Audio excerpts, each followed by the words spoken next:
any signs. Ever since you met them, your life has been on a downward spiral. And then you got the nerve to sit around and say, I just don't understand. There weren't any signs. The day that you met them, you got a small crack in your windshield. The day that you met them, birds shitted all over your sunroof. The day that you met them, you stubbed your toe. Ever since you met this person, your life has literally been on a downward spiral, and you can't get up as long as you allow this person access to your life. Their family has given up on them. Why haven't you?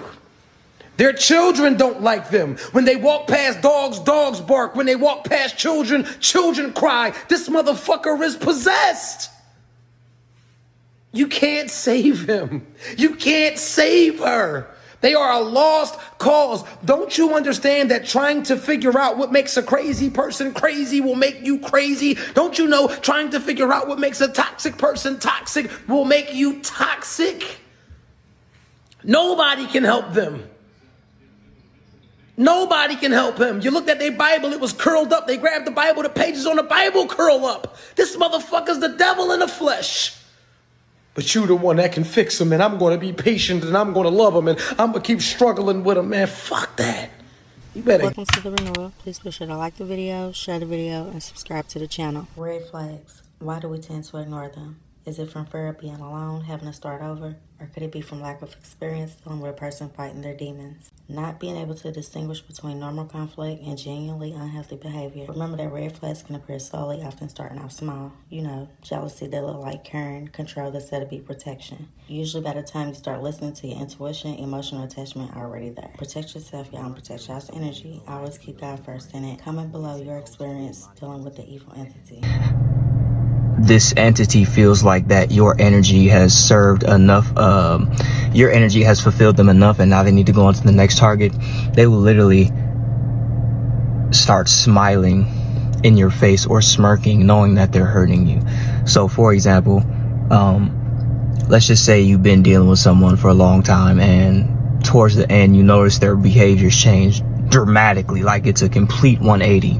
And when you're talking and maybe even arguing with this person, they have this little shitty smirk on their face. It's because that entity is in your face and they're like, yeah, I'm here, what are you gonna do about it? Or I'm here, you probably don't even notice me, do you? They can't help it. They can't even contain themselves. Like the karmic I was dealing with years ago, one thing she always liked to say was, do you see me? And one day she said, do you see me? And I actually just sat there and stared at her, eyes dilated as fuck, like it's just all black, and I'm staring at her and she has this smirk on her face, and I'm like, what's funny? And then it hit me, and I'm like, damn, I done got. And then I said, yeah, I do see you. I see you very clearly. This person had a entity in them the whole time, and once I got used up and drained, it was time for me to get out, right? So if you're noticing very dramatic changes in whoever you're dealing with, whether this be romantically or platonically, pay attention. Just pay more attention than you would normally. When you're talking to them, look at their mouth. Can they barely contain a smile, like a smirk?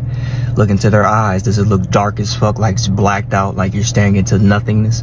It's because that entity, not only has the entity probably taken more control because they've been feeding on you and this person for a long time, but they just love smiling in y'all face, in our face, because they think we're idiots. So just keep an eye out for that, okay? Saying like he's a devil, he's a demon, right? And I don't say this to be dramatic, and I don't say this lightly, y'all. But while we were dating, first off, he got me into tarot, he got me into a whole bunch of stuff, right? But our relationship was like not just toxic, it was a different level of toxic where it was spiritually toxic. Like, you had narcissists, you had all this other stuff, but like this is a particular where it's just like, one, it got me the farthest away from God I had ever been, but also sex was the forefront of everything. Like, we did stuff that we just shouldn't have been doing. Keep it up. Now, when I got into this relationship, I had just freshly moved to a new city, new place, finally away from my mom and them. And I was supposed to be focused on my career, my makeup and stuff. Immediately, everybody around me started getting into relationships. So I had never not been in a relationship before. So what I do, I find myself in a relationship, right? Did not do no work, did not do no due diligence, did not sit here and basically scope out what you're supposed to scope out as a female. And specifically too, I'm a private person. I really don't like to tell people my business. So even though I was interested in him, I didn't feel comfortable asking people that I didn't know knew him or not to ask who he was or whatever. It was just like a little crush. Like, okay, yeah, I kind of like him. Blase squaze. After that, and I understand that I had a Jezebel spirit too in me. So I'm not going to play, oh, straight victim. No, I had a Jezebel spirit because I would look at somebody and be like, oh yeah, I want them. And months or weeks later, I would end up getting the person that I want. You know what I'm saying? Like, it always happened. I don't have that Jezebel spirit anymore. Okay? We rebuke that in the name of Jesus. But as a female, you kind of know, like, once you like, you don't know what that person gonna be to you. You don't know how it's gonna happen, but you set your eyes on it. You don't even gotta think about it. It's just like, I made that decision and somehow it's just gonna happen. And it always does. If you know, you know. So, I didn't think I was giving any signs or whatever, but I said, all that stuff, right?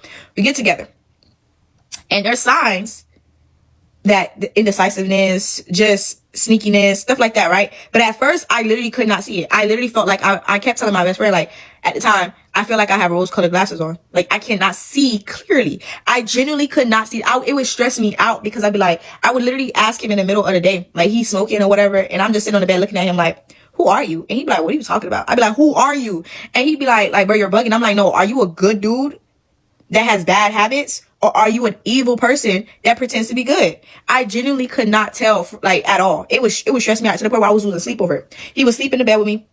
He all cuddled, all happy and smiley. And I'll just be looking at him like in pure disgust, okay? And this is before I even knew he was. Mind you, this is not the time I was a Christian, no, none of this. So I didn't know none of this information or whatever, right? At this point, he's teaching me about the Moors. He's teaching me about tarot. He's teaching me about all this other stuff. Some of the stuff was true. Some of the stuff was just, oh my gosh. You feel me? Had me questioning if God was a woman or not. Like I said, I was in a very, very, what's the word?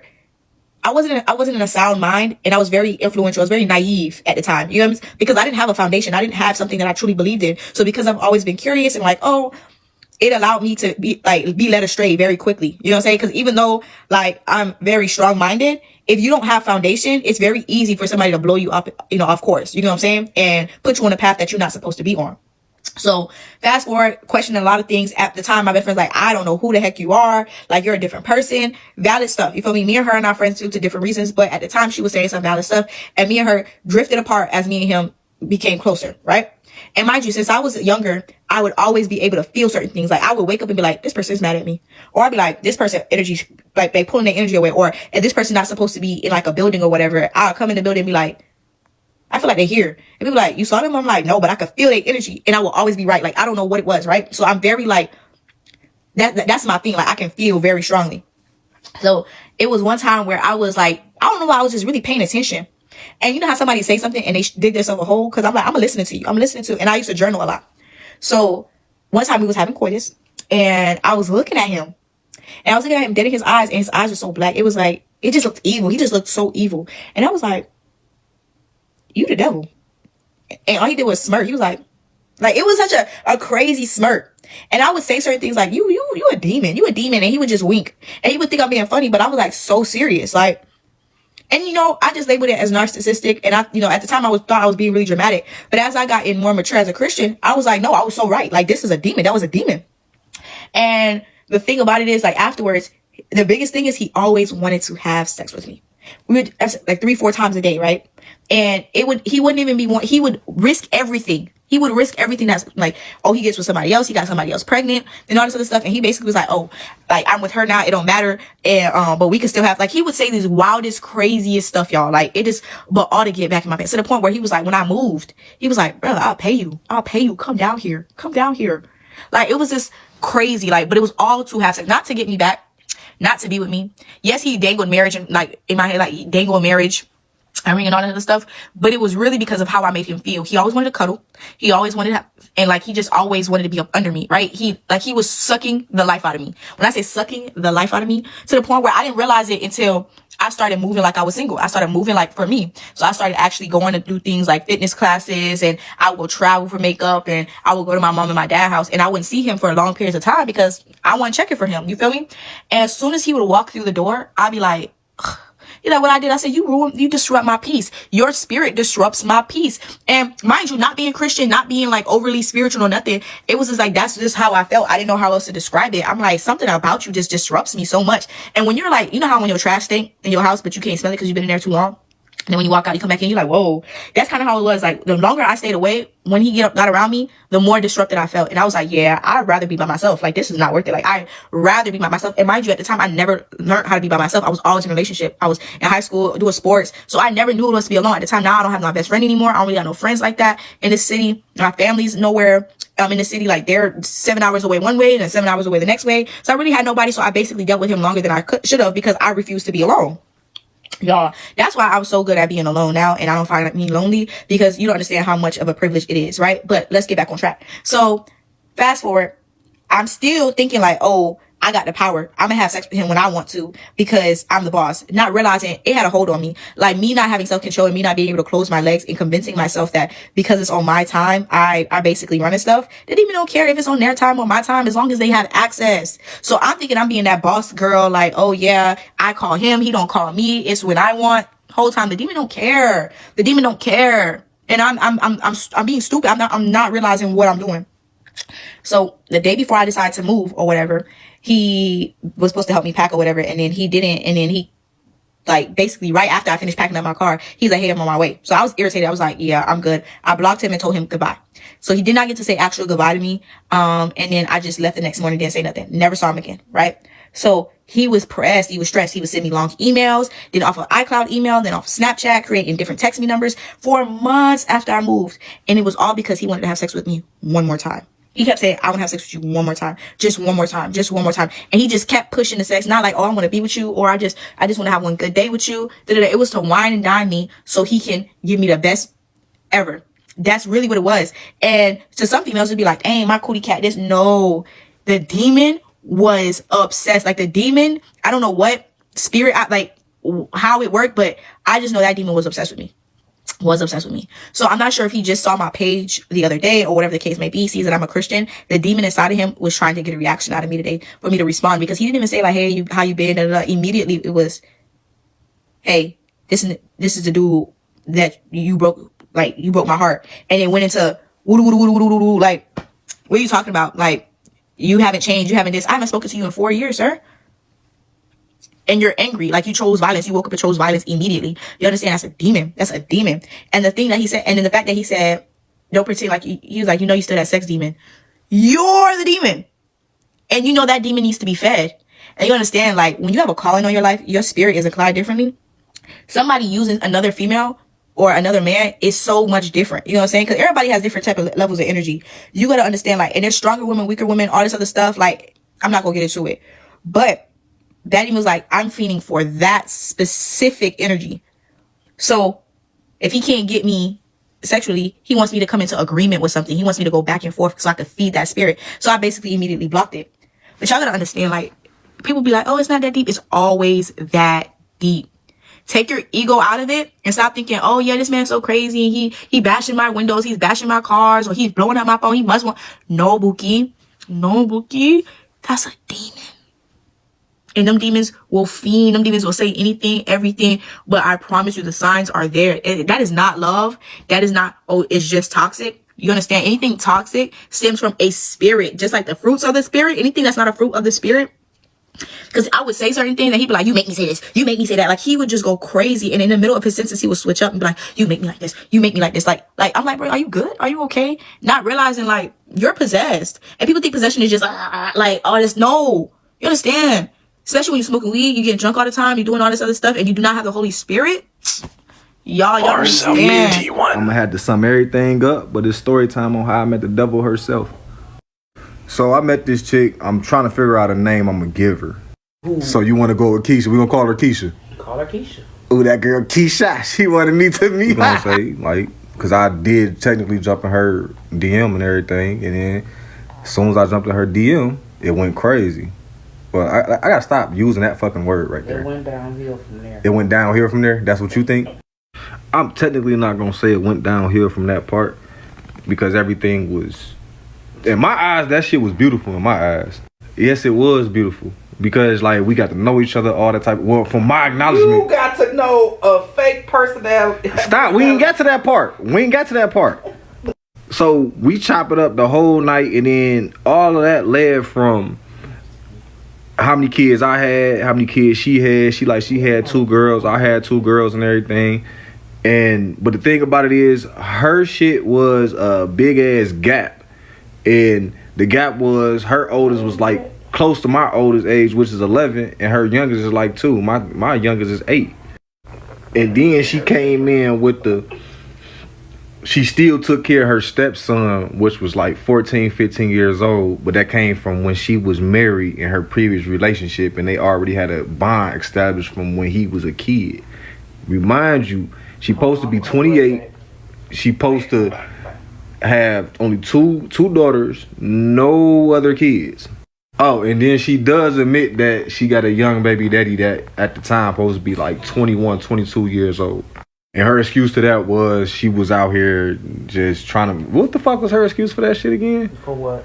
Like why she had a young baby daddy? That's what it was. She said that dog lied about his age, and by that time they already had she was already pregnant. She was already pregnant. And this same baby daddy is supposed to be the same person that put her ass in a coma. I left out the part where she said that she was not from Detroit, that she was from Nigeria. That box a terrible drug, bro. This one started going downhill for real. When she came and tossed me a pregnancy test around the time I finna stop fucking with her, and she tossed the pregnancy test at me in the car. So now I'm already knowing like shit, I'm gonna take care of my responsibilities. That's what I do. So fast forward, I'm charging everything to the game on she pregnant. How we got to this part right here, one day me and my brother, we just chilling for real. Long story short, to that or whatever, she must have was like, oh, you not gonna try to unalive my baby daddy? Oh, woo woo. I'm like, shorty, I'm out. I ain't got no type of time for that. What you talking about? I ain't come here for that.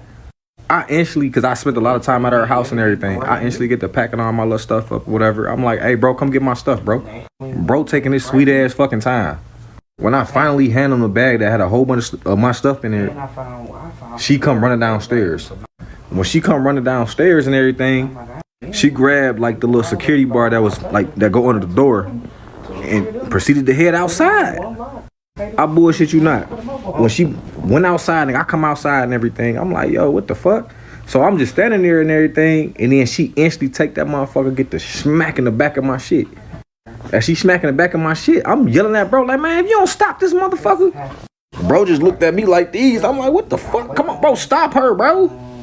We finally get it out of her hand. She pulled some scissors out. When she pulled them scissors out, she get to stab it down. Boom, boom, boom. Trying to say, fuck this baby, fuck this baby. I'm what? Hit me in my hand. And then as soon as you hit me in my hand, we snatch scissors up out of her hand. She goes to the back of her car, stomach and all. You fuck this baby. Boom, boom, boom. I'm damn. This ain't never happening. So she run directly to her door. When she runs to her door, nigga, I come following behind her. I'm like, no, I'm about to come get the rest of my shit out this motherfucking house and shit. She like, I'm gonna call the police on you. Whole time she got a warrant. So I'm like, I don't give a fuck. Call the police. Bro ass in the back like, nigga, I give a fuck, bro. Let's go, bro. Let's go. You know what we got on us. Let's go. I say, fuck it. We take off, go to my sister's house. As soon as we go to my sister's house, we chilling here for like 25, 30 minutes. That 25, 30 minutes. It took y'all 10 minutes to get here. 10 minutes to come down the street. We cleaning up your hand, talking about what the fuck transpired. And then the bitch pulled up. We talking. Glass shattered. And that's part one. That's part of life, bro. This ain't no fabricated. I know it's gonna sound like a Tubi movie, but this is real shit. Then on top of that, somebody said, I didn't see the red flags. At the end of the day, bro, like everybody been there, so you can't judge it. Like we've all been there where something just take off and just is lightning fast, and I'm with this person every single day. But in between time, that's when I started making shit make sense. So we resuming this shit. The glass shattering, that was my motherfucking car right there. Her shit right there. Like she done parked 2 houses down for real to come and bust my window. So I got my twin in here, my brother-in-law and my brother. They not trying to let me out the house for shit. And we looking at her run to the car. Not trying to. I'm trying to damn near jump out the window. You tried to jump out the window. And what happened? So past that, my sister get on the phone, call my Muslim brothers, and we shot out the warrant or whatever. Go ahead and go get the window fixed on a Sunday. That. Yeah, it was on a three Sunday. Different motherfucking people. Yeah, to try to get just to get it done. Fixed. So I'm done for real after that. But like I said in the previous video, the box is crazy. Then on top of that, she supposed to be pregnant. So she gets in contact with my sister about a week later after this incident happened. And in other words, she was on some, what the hell she said to you? She was trying to explain the situation. But She was kept like, trying to explain what happened. And I said, bitch, you stabbed my brother. And bitch, you came over here and bust the fucking window out knowing my shit situation. And you bust the fucking window. Bitch, you got my shit hot. And she was like, well, he not answering the phone because otherwise I wouldn't have called. I said, bitch, you need to start off with a fucking apology. And then her dumb ass was like, well, I just need to know I need to know whether or not if we're together or not because I can go get an abortion right now. I said, so in the midst of all of this, bro, we find out she got an MDOC. If you don't know what an MDOC is, it's because you probably never been to prison. Her MDOC said that she was 33. Remember, she said she was supposed to be 28. So my sister out cold with it. That's how we find out all this other extra information out. And with me knowing this information, so when I go back to her, we get back cool or whatever the case may be, she used intimacy. I don't know if I can say that word. She used intimacy as, I don't care about what you're talking about. It could be in the middle of an argument. She getting on her knees, bro. And every week became an argument for no apparent reason. Then we find out 4 years prior, Keisha ain't even really her real name. Like 4 years prior, she ended up changing her name from what her real name was. Like she went from Kendra to Keisha. And understand this, she was doing things to wheel me in, like cooking for me every single day. Catering to my needs of what I wanted out of a relationship for real. But I also had to block her because after the incident of her jumping on that car, she also went on Instagram and put RIP on the ultrasound, bro. And then after that, when we got back cool, she was still like, I'm still pregnant. Cause I was like, where the, what's everything was going on? Took a test, all that. I'm like, that's crazy. So everything becoming a red flag, and it's like my spidey senses just keep going off every day, day in, day out. I'm literally trying to get myself away from her without it being a whole friction of a whole bunch of stuff like transpiring. So I see the stepson one day or whatever that's supposed to come in the house, and I'm just like, damn, maybe I'm drinking too much wine or smoking too much because why does little boy look just like her? I disregarded. Then one day, I guess he had a graduation and she wanted me to come, and I was like, nah, I'm not trying to really go because it just seemed weird to me to even go. Wait a goddamn minute. What? You left me off bad and bougie, nigga. But she get so in her feelings about it because I was like, I didn't want to go. And I'm just like, why is you getting so upset? Because I'm not trying to go. I just feel like it'd be weird for me to be coming to another man's and another woman's child graduation if that's not your child for real. Yeah, like she was like, he really wanted me to go, and I'm like, he don't really say 2 words to me for real, for real. So here we go. We're gonna go to the fact of in May. So her oldest daughter had a birthday party. I end up having my daughters with me. We go all the way to the birthday party. Everything cool. Before I even go there, someone was like, put your muscatul and take it to Redford. I listened to all of that, leaving my PS5 at the crib. Yeah, at her crib. The party get done, and I'm trying to head out. As I'm heading out, she noticed that she got her daughter friends with her, so she like, hey, can my kids get in the car with you, with your daughters? And I'm like, cool, they already know me. It is what it is. Immediately, we in the area that you shouldn't be doing dumb shit, for real. She's still supposed to be pregnant. I see her tossing back one of them little 12-ounce cans of, like, it had to be like a Long Island tea, and I'm following her leaving from this little hole, you dig? I got to the point, I'm like, I'm not finna follow her no more. So this roughly is like a 35-minute drive for real. Definitely don't know what she was. Split up. Yeah, texting. Yeah, we texting, but she's not trying to answer the phone when I'm calling her, and we put up at a hotel where she dropped the pin at. I look up 35 minutes. I look at my daughter. and she falling asleep. I'm like, oh, hell no. So she didn't call me back. When she called me back or whatever, she dropped another pin. She's somewhere else, like 5 minutes down the street. As she 5 minutes down the street, I instantly get back in traffic. I'm like, man, where you at? She was claiming she was at a hotel. I'm not knowing where she's at the entire time. I finally pull up where she's supposed to be at. She not answering the phone. She replying back to texts, but She replying to texts. I'm in the lobby. Exactly. We sitting right in front of the door, and I'm like, come get the kids. Come get your daughters. She texting back like, nah, leave them on the bench. I'm not about to leave these girls on the bench. Oh, like this is 11 and a 2-year-old. I'm not leaving no kid on no bench. I tell the little 11-year-old, I tell her 11-year-old daughter, I'm like, sweetheart, call your daddy real quick. I don't know the man at all. She finally get the man to answer. He coming through my speakers in the car. The little girl don't even know where we at. I'm like, bro, hey, we such and such. We here in Southfield. Woo, woo, woo. I'll meet you halfway.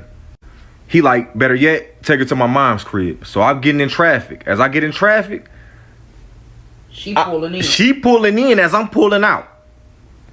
And it's about to be part 3, bro. So I'm going to tell y'all right now, go ahead, get your wine going right now, because it's the last text message about leave them kids on the bench, remember? All right, so let's get to it. So when she make eye contact with me as I'm coming out and she coming in, I instantly had a choice. I'm like, I'm either finna stop this car so she can get her kids, or I'm finna take this little girl to her daddy. I'm like, something in my spirit like, nah, get that girl to her daddy, bro. So I pull out. I'm pushing it. Out of nowhere, I look behind me. She done whipped out, and we on a one-way, so she following right behind me, dark behind me, bro. She coming up so fast, her daughter turned back and was like, I think my mom about to hit the back of your car. I'm like, hell no. Mind you, I got my 2 kids in the car and her 2 kids in the car. I'm not willing to take my kids on no high-speed chase with another car at all. Nah. Now I got my kids. So she end up throwing her car right in front of mine, bro. We in the middle of in the intersection, bro. We done made a 3-lane go to 1 lane. Everybody in their cars, they looking like, what the fuck going on? She done jumped out of her car, bro. When she jumped out of her car, I'm looking at her, bro. She looking at me. I'm like, bro, don't do this, bro. We can go to the speedway right there, bro, and I'll give you your kids, bro. Don't do this while I got my girls. She look at her daughter sitting right behind me. So she looking at her daughter, she like, get the fuck out the car. Get the fuck out of this car right now. That ain't your dad. I'm like, man, come on, bro. Don't do this, bro. Mind you, this is embarrassing. Everybody stopped in 1 lane. Like, bro, they're watching everything that's going on. She immediately goes to the back seat, unlock my back door. When she unlocked my back door, she opened the door up. She asked the little girl one more time. She like, I'm telling you, get out the car right now. The little girl started cranking me to my dad's house. She just wrapped her hand in her hair and got to just pulling her. Now I'm shell shocked. I'm like, this ain't never going on. I done jumped out the car. When I jumped out the car, I done told my girls, I said, y'all turn the other way. In the midst of everything, I don't even remember that I done sat up here and called her dad like, hey, bro, you need to get out here right now, bro. I'm getting in the middle of them. The little girl crying. She trying to grab me. She like, help me. I done separated them. I'm getting a little girl. Now I done somehow called my sister. My phone is going through my speaker. My sister on the phone the entire time, how everything going down. So only thing she doing is trying to call my name. I'm in the middle of them. And they over here tussling like she trying to tussle with this little girl. Next thing I know, bro, they didn't hit the ground. When they hit the ground or whatever, I'm going over there trying to break them up. I'm looking around. Hey, I'm like, can somebody help me, bro? I just came out of a situation where I didn't do nothing wrong, bro, and I went to jail behind something like this, bro. I remember a dude that was in a Cadillac. He like, hey, bro, what's going on? Oh, dude. I'm like, bro, you see what's going on, bro? Help me. Like, bitch, don't you see this motherfucking kid on the goddamn ground? Like, bro, help me. It's a child on the ground. In the midst of all of this, while I'm over here, like, I don't know what's going on. I'm trying to separate it still. And like in the back of my head, bro, I hear a baby crying. The baby in the middle of the street, bro. I'm like, I had to stop everything. I go pick the baby up. When I picked the baby up, I handed the baby to my oldest daughter. So my oldest daughter holding on to the baby and everything. So now my sister already got my location. My sister already in traffic. Her and my brother-in-law in traffic. They on their way to me. The husband on their way to you gotta me. Rewind. What? It wasn't just that going on. Because while the man was saying what's going on, the police was pulling up. The police weren't pulling up until, hold on. The police didn't pull up until, like, because it was all traffic. It was like, bro, this had to be God.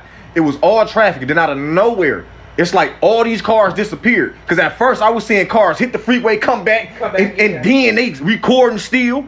Nobody's helping. So when it cleared out, everything cleared out, I see one police car, bro. One police car. When this police car come, bro, the police don't even know what's really going on, bro. The police got so close, Shorty then jumped, grabbed the baby out of my daughter's hand, jumped in her car, threw the baby in there. No. It was in a rental. It was in a rental. Stabbed out at the light. Boom. Hit a whole car. The car damn near flipped over when the lady cop jumped out. Because when she jumped out or whatever, she like, what's going on? I threw my hands up. I'm like, I got my kids in the car. The cop instantly get on the speaker. She like, I think we got to roll over. Bro, I watched the car go up in the air and come back down. I'm like, what just happened? I don't think niggas know what that shit sound like over the phone. Because you weren't on the phone with me. I was still in the car. No, you slammed me on top of the hood. And I could hear the police pulling up. I could hear the crash going on. You heard boom. Skirt. Like, this bitch was, I'm like, oh my God, my motherfucking brother that got hit. This bitch that hit my fucking brother. All I can do is get the fuck up and run out the fucking door. So they doing their thing or whatever. Now the husband pulls up. Mind you, this supposed to be the ex-husband. I'm like, it's emotions everywhere. They supposed to be actively in a divorce. Yeah, I'm like, it's emotions everywhere. I don't know what to bring from it. Now my sister pulled up. My brother-in-law pulled up. The husband approaches me. I'm like, man, I don't know what type of time he on. He immediately shook my hand. I shook his hand. I said, bro, I did the same thing. I got my own girls, bro. I got my own daughters, bro. I was trying to get your daughter to you. He was crying. Yeah. Because this dumbass bitch did all that shit to his fucking daughter. That baby was shook the fuck up, traumatized. And it's her mama. So, smoke clear. We get to chop it up with the husband. The husband telling me everything that's going on. He telling me that they were still legally married when she told me she wasn't married. Her whole entire story was false. Thing that was for real, that was true. Was that she had the motherfucking kids. Outside of that. And then she tried to pin the baby on the husband. The mom comes walking up. The husband mom's come walking up. She gives me a hug too. And then she called her by her real name, was like Kendra. I know all about Kendra. Yeah, she's supposed to be pregnant. She was like, shit, I'm 50-something odd years old. I can give you a positive pregnancy test right now. I want to tell you about a time that I accidentally dated a demon. And so I used to think that I was Bob the Builder. Like I could just find a man, dust him off and make him who I thought he should be. And so I met this guy through a friend, and he ain't have no house. He ain't have no car. He didn't even have a bank account. Okay. And like in my Bob the Builder mind back in 2021, I was like, perfect. I could do something with this. So I was a truck driver, and I was like, okay, this is what we're going to do. When I meet a man, I typically like plan our whole lives together. Something I've been working on. And, I was like, okay, this is what we're going to do. I'm going to, we're going to study the CDL. We're going to get him a CDL, get him into trucking. He's going to become his own trucker, get the experience, and then we're going to open up a trucking company together.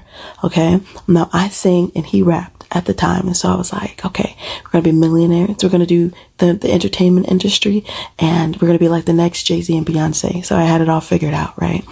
And, we get on the truck together, and I'm telling you, okay, when we first got on the truck, he was serenading me, sitting up front with me, hanging out, studying for his CDL, like, give me kisses. It was love bombing. Okay. Didn't realize it was love bombing at the time, but now I know. And so, time went on, and each state we went into, he sometimes would have family. And so we'd stop. And one time we visited his cousin, and his cousin had a girl, and we went on like a double date or whatever. And his cousin was sitting there and flirting with me so hard in front of the dude that I was with and in front of his girl. And I'm like, this is weird. No one's going to say anything. This dude's just flirting with me. And I'm obviously shutting him down, but it was just like odd that no one cared. Came out later that they were trying to like switch me and his cousin's girl. Gross. Disgusting. Okay. That's sick. And then, sometimes if he didn't have family, he would just randomly like disappear in these towns that we would go to. It was cross country. It's whatever states they sent me to, I went. Every town I went to, he would disappear. When he'd come back, his eyes were different. He had like something building up in his mouth, and he would like talk weird, drool. It was a whole thing. I'm like, what's wrong with you? Like, nothing wrong with me. I'm like, oh my gosh. And so found out that he was a raging addict, and every town we went to, he would find pickup locations and was just indulging. And so yeah, when I found that out, I called my dispatch, and I was trying to be like subtle about it. I was like, hey, can you guys send me back home? But they didn't have any freight heading back to my home, so we just had to stay on the route that they were sending us until we got back home. Anyways, time went on. I convinced myself that, maybe I could still change him. And the holidays rolled around, and I met his whole family, and they are all so well put together. Okay. The house that we were in was his mom's house. It was huge. His mom was a dispatcher. His mom's husband was a truck driver. So I'm like, okay, maybe this is the area I'm supposed to be in. We're all inside. We're celebrating. We're eating. We're hanging out, and he's not there. And I'm like, where is this man? So I go out to the front porch where he was at the time. He's talking on the phone with the woman, and I can hear her yelling, you're supposed to be here. What about all the promises you made? You're supposed to be here for the kids. Oh my gosh, this man got a whole secret family, bro. Okay, so I go back to the hotel room that we had, and I start packing up to leave. That was a whole separate disaster in of itself. It got physically abusive, all of that. Okay, I finally escaped. The first night that I spent by myself, I'm cuddled up, okay? Now, at this time, I'm sick. I'm depressed. I'm fatigued. I'm exhausted. I'm worn out, okay? I'm trying to get some sleep, and I feel him cuddle up behind me, the exact same body. And I'm like, what in the world? And I know I'm in that room by myself. So I start silently praying.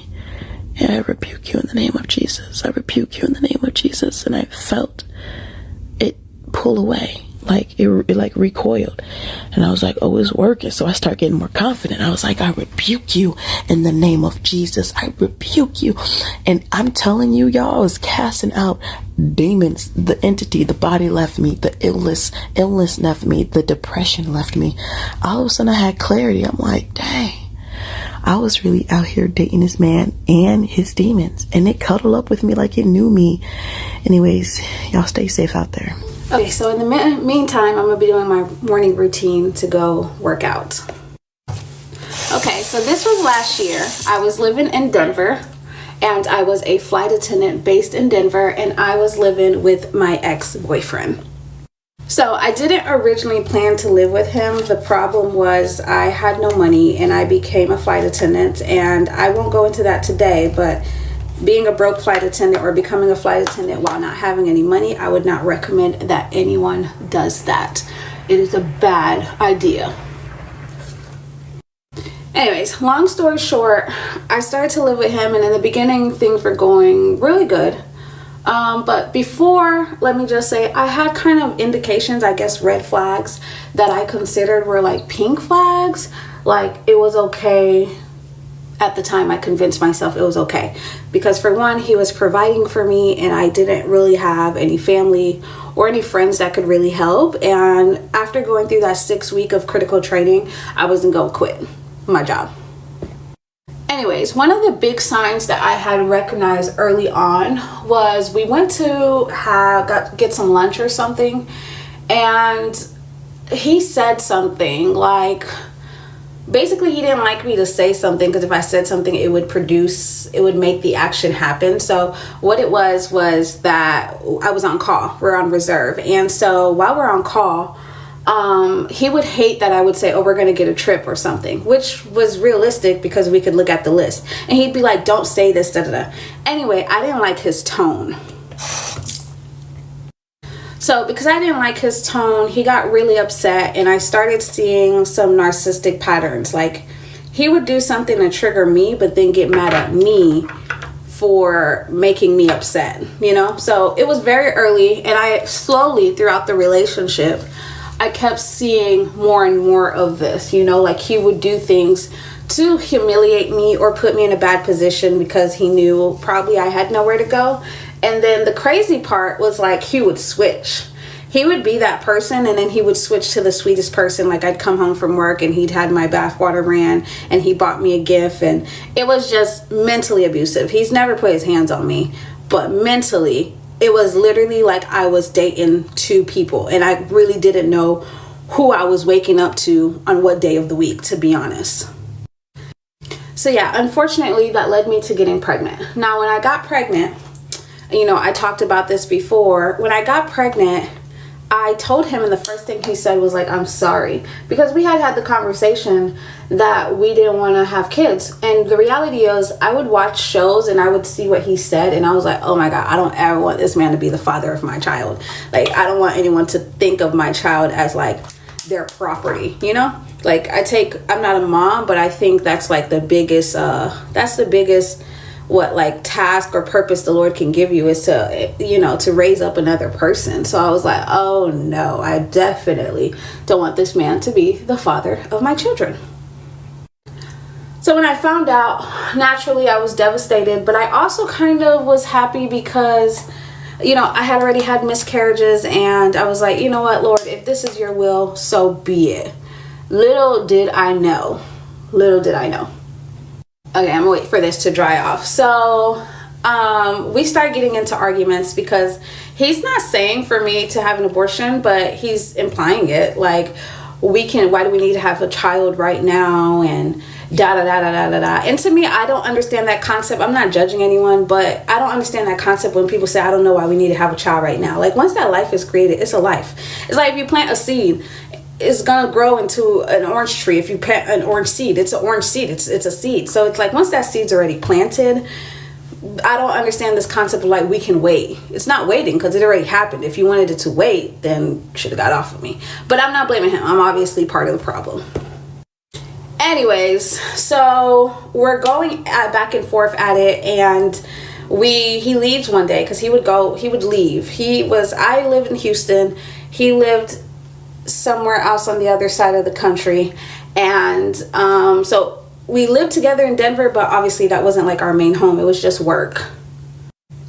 So fast forward, he leaves for a couple days, and I have this dream, and the dream that I have it was like an ultimatum. It's like the Lord was giving, or the enemy, I would say, it was giving me an ultimatum. I could see that there was my dad, my biological dad in the dream. And then I could see I had a son. I just knew it was my son. And it was kind of implying at the dream that you have to pick one. And I was kind of like, what? I wasn't as spiritually tuned as I was right now, but I was really getting into my spiritual bag. Meaning, like, I remember I was reading the Bible constantly, and it would make him real uncomfortable. I was watching Pastor Jerry Flowers on the TV screen in the living room. Like, I was in my bag. I knew that something wasn't right. Like, the whole time we were dating, I didn't think it was him. I do think the enemy sent him as a distraction, or like to steal what was in me, and just used him as a vessel. Not saying it was him. It was a spirit operating behind him. So I get this dream, and it's like an ultimatum of who to pick. And obviously I'm not picking. So I get that dream, and at that time I wasn't in communication with my mom. Crazy thing, not even like a couple hours later, and I haven't talked to my biological dad in years. A couple hours later, I get a call from my big sister, who we share the same dad. And she's like, hey, I just want to let you know that your dad is in the ICU. And I am at a loss of words. I knew instantly, like I had to be only a couple weeks. I knew instantly I was having a son. And I was at a loss of words of what to do. But I knew that I was just like, I gotta leave. Like, I gotta get out this house. Now, my ex was supposed to be gone for 4 days for whatever reason. I call him and I tell him, and he's just being like a jerk. He's like, I'm gonna call you back. He never called me back. He's not concerned. Before he left, I was like, hey, are you coming to the first doctor appointment with me? And he said something along the lines like, I don't want to be a part of this or whatever. Say less. I knew that God was doing work in me, so I wasn't really too worried that he wouldn't be a part of it. Down the line, as I got more scared than I was, but in the beginning, I was kind of like, you're going to have to do what you have to do. Anyway, as a flight attendant, we can book flights, obviously, for free. So I had booked several flights, like a 4 a.m. flight, a 7 p.m. flight. I booked like several flights in order for me, and I packed my stuff in order for me to leave. Now, one day had gone by, and I don't know if maybe I was such in fear or like the stress had me debilitated, so I wasn't doing anything. I was just sleeping. Like, it all of a sudden the pregnancy symptoms really hit me, and I was just sleeping. So as I'm sleeping the second day, it's a day after I had that dream, I have another dream. And in the dream, the Lord shows me my ex. Half of his face is his face, and the other side is a demon's face. Like, really ugly, really scary, really like two people. When I tell you, like, it really replicated who he was, because he was two people, and I would say that all the time, like, you're two people. And he's a Gemini, and I'm not really big into horoscopes, but there was no lie told there. Side note, I always attract a lot of Geminis, and I'm learning that those are the spirits operating behind them, and how they're two different people. Not, that's my personal preference. But anyway, I see it, and now I'm scared of him. I'm scared out my mind. I'm scared to the point I hadn't talked to my mom the whole year. I called my mama. Now, when I call my mom, I tell my mom my dream. My mom's like, you got to get out of there. I went back to sleep. I was so tired. I didn't want to go wait at in the airport on standby that I went back to sleep. Now, when I went back to sleep, I heard an audible voice, very audible voice of the Lord. And I knew it was God. He said, Natalie, get up. I woke up like panicked, scared out my mind. And within half an hour, I was in a Uber, and I grabbed my dog and I packed everything that I could pack, and I was gone. I was out. I was at the airport, and I remember texting him and telling him, like, thanks for everything that you've done, but I'm leaving. And I mean, he gave me a response that triggered me. I'm not gonna lie, I said some really mean things, and I used to feel bad about it. I don't feel bad about it anymore. But yeah, and God showed me that I was not tripping, that he had spirits operating behind him, and probably still does. Okay, story time on the demon that I dated. So I never really planned on being in a relationship with him. Not at all. We were supposed to just chill. That's it. Just fucking chill. Our first time meeting. But somehow he ended up with me for years. The people that he was staying with put him out while he was with me. In the good heart that I have, I didn't know what to do or what to say. I'm just naive and innocent and young, not knowing like what's going on. And now that I'm thinking about it, like, in my head, do he know that he didn't, like, did he get put out before he even came with me? I never thought about that. So he got put out, that was it. He just fucking attached himself to me. We ended up being together for a few years. I can't remember even the year that we got together, but I think we was together for about 3-4 years. And I saw he did everything for me. He was sweet, he was nice, he did everything for me. But that sweetness and doing everything for me came with fucking darkness, for real. Manipulation, gaslighting, and don't get me on the fucking lies. I mean, I could feel a whole book on the shit that we went through. But I'm not gonna even go there today. Not today. I told his ass before he left for job courts, if you get kicked out, do not come back to me. And guess what? His ass got kicked out. Exactly what I thought was gonna happen. And it wasn't even a fucking month. That shows you. That really just shows you what type of person. He got kicked out of job courts in a month. And still to this day, I don't even know if he got kicked out for real. That's what he told me. But he did come back to Alabama. So I guess he did get kicked out. In my head the whole time from the start of this shit, I was like, this is gonna be my way out. I know he gonna get kicked out. I'm not finna be with him. I don't want to be with him. After a few months, I didn't want to be with him no more. But he just attached himself to me. But let me tell you this, he didn't go quietly. Himself, story time. This is based off a true story. This is nothing that I made up. And I will not disclose anybody's name, who this person is, what church this person went to. I will not disclose that. I met my husband when I was in middle school. He was the love of my life. I had nobody else that I wanted to be with. I didn't look at any other man but my husband since middle school. My husband had these 3 friends. We're going to call them Kirk, Nick, and Salman. That's been his friends from day one. They had known him before I even met him in middle school. They have this type of friendship that everyone was always jealous of in middle school and high school, or even now, till this day. They always have this close bond that I even got jealous of at some point. My husband loved to fish, and him and his friend always go on this fishing trip every single month to go fishing. Every month. When I say every month, I mean every month. Nothing or anyone can stop him from going to this fishing trip. One thing that I notice about my husband, whenever he comes home from the fishing trip, he doesn't touch me. He doesn't want to give me a hug. He does not give me a kiss. He does not want to be intimate with me at all. For some reason, every time he goes on this trip, he never wants to deal with me at all in an intimate way.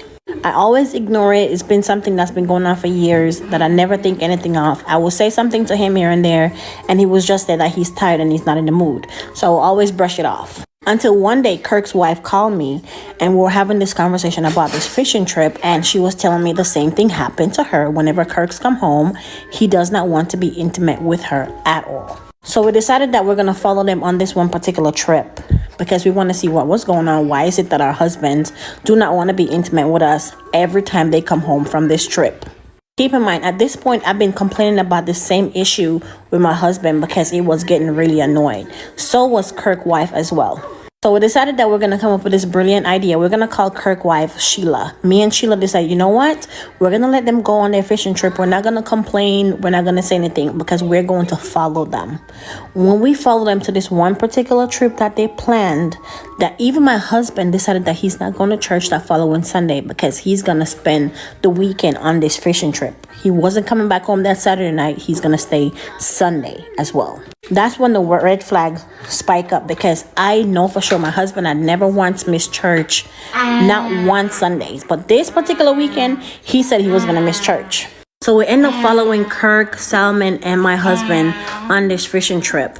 And guess what we saw at this place? They always rent this beach house for this particular fishing trip every single month. And it's the same beach house. Nothing changed. And when we got to that beach house, I saw my husband, Kirk, and his other friends with multiple other men having intercourse.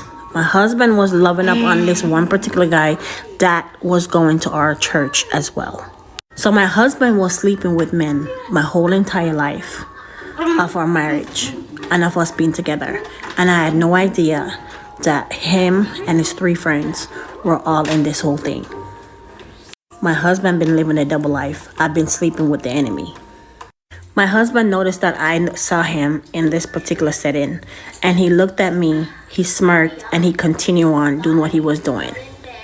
Didn't move, didn't budge, did not sweat. Even though I started screaming, acting up inside of this setting, he was the only one that did not get up. All the other men, they got up and removed themselves from the room, but my husband was the one that was sitting down there with his partner, not saying anything to me.